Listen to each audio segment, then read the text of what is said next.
Skill ఉన్నటువంటి బిచ్చగాడు కూడా నెలకి ₹1,00,000 సంపాదిస్తున్నాడు. స్కిల్స్ లేని వాళ్ళే 30, 40, 50 వేలకి అమ్ముడుపోతున్నారు. స్కిల్స్ ఉన్న వాళ్ళు వాళ్ళ టైంని వాళ్ళే వాడుకుంటున్నారు. స్కిల్స్ లేని వాళ్ళే వాళ్ళ టైంని వాళ్ళ బాస్ కోసం అమ్ముకుంటున్నారు. మీరు ₹20,000 నెలకి సంపాదిస్తున్నారంటే మీకు ₹20,000 సంపాదించే స్కిల్సే ఉన్నాయి. మీరు ₹50,000 నెలకి సంపాదిస్తున్నారంటే మీకు 50,000 నెలకి సంపాదించే స్కిల్స్ మాత్రమే ఉన్నాయి. మీకు లక్షల్లో సంపాదించే స్కిల్స్ ఉండి ఉంటే 30, 40, 50 వేలకి ఎందుకు అమ్ముడుపోతున్నారు?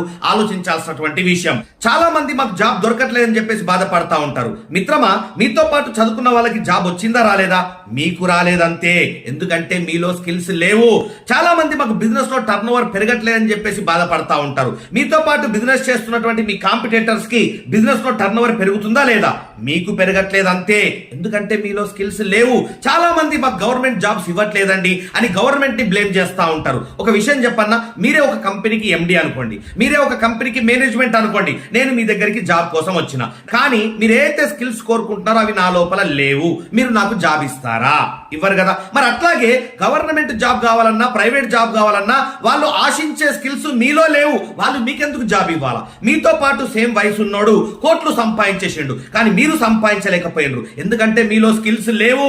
40 సంవత్సరాల వయసు వచ్చేసరికి మినిమం ₹40 లక్షలు మీరు సంపాదించలేకపోయినారు అంటే మీలో స్కిల్స్ లేవు. మీలో నిజంగా స్కిల్స్ ఉండి ఉంటే ఇప్పటికి రెంట్ హౌస్ లో కిరాయికి ఎందుకు ఉంటున్నారు? మీలో నిజంగా స్కిల్స్ ఉండి ఉంటే 2 చక్రాల బండి పైన ఎందుకు తిరుగుతున్నారు? మీకు నిజంగా స్కిల్స్ ఉండి ఉంటే ఇప్పటికి ఈఎంఐ లైఫ్, ఇన్స్టాల్మెంట్ లైఫ్ ఎందుకు బతుకుతున్నారు? మీకు నిజంగా స్కిల్స్ ఉండి ఉంటే ఇప్పటికి అప్పుల జీవితంలో ఎందుకు కొట్టుకుపోతున్నారు? సో మిత్రమా, మీ లోపల స్కిల్స్ లేవు. ఆ స్కిల్స్ లేవు అని ఒప్పుకోవడానికి మీకు అహంకారం అడ్డం వస్తుంది. ఆ అహంకారమే మీ జీవితాన్ని నాశనం చేస్తుంది. ఈ డబ్బులు సంపాదించే స్కిల్స్ ఎలా ఉంటాయో స్కూళ్లలో, కాలేజీల్లో మన టీచర్స్, లెక్చరర్స్ మనకు నేర్పించలేదు. మన ఫ్రెండ్స్, మన బంధువులు, మన పేరెంట్స్ కూడా మనకు నేర్పించలేదు. అందుకే డబ్బులు సంపాదించడం చేతగాక 20, 30, 40, 50 వేలకి మన టైం ని మన బాస్ కి అమ్ముకొని మన జీవితాన్ని నాశనం చేసుకుంటున్నాం. చాలా మంది అడుగుతా ఉంటారు, అసలు ఈ స్కిల్స్ ఎందుకు నేర్చుకోవాలని చెప్పేసి. మిత్రమా, ఫ్యూచర్ లో జాబ్స్ ఉండవు, గుర్తుపెట్టుకో. స్కిల్స్ ఉన్నోడే బతుకుతాడు. ఎందుకు సార్ జాబ్స్ ఉండవంటే, ఇండస్ట్రియల్ రెవల్యూషన్ వచ్చింది, మిషన్స్ వచ్చినాయి, జాబ్స్ అన్ని తీసేసిండ్రు.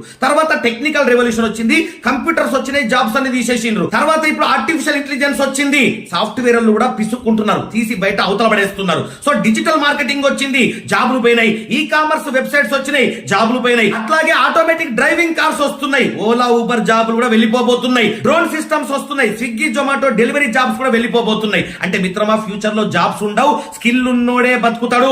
ఆ స్కిల్స్ నేర్పించే కోచ్ భారతదేశంలో ఒక్కడే ఉన్నాడు. కోచ్ చెన్నా గోపి. నాతో పాటు కలిసి వర్క్ చేసే అవకాశం రావాలని దేవుణ్ణి మొక్కుకో. మన తాతల జనరేషన్ లో 1000 మందికి 10,000 జాబ్లు ఉండేటి, పిలిచి జాబ్లు ఇచ్చిండ్రు. కానీ మన